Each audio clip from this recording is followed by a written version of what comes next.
Malolele, ko kingo, ko kolinto, apikoto. But for today's cooking show, you can call me Chef K, Shay. Te whakahino-hino atu, ayanga hono ngahi ai lusipi. Let's go.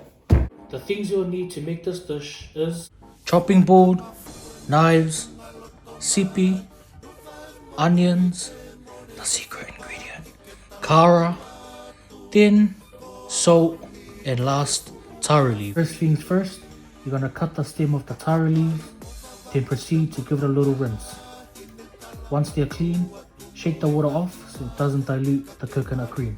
Next step, you're gonna chop up the sipi into small pieces, put them in a pot, add water, and let it cook for about 20 minutes.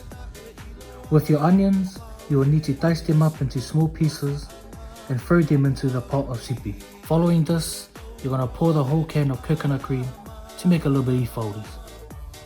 So after mixing these three ingredients well, start setting up your taro leaves.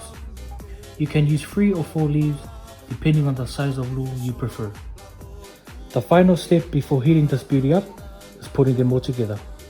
Wrap in foil and they're ready to go.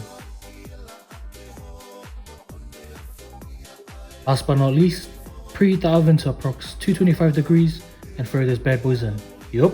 Once they're ready, serve well and be ready to be praised. Give this page a like, follow and subscribe. Thanks for tuning in with Chef K.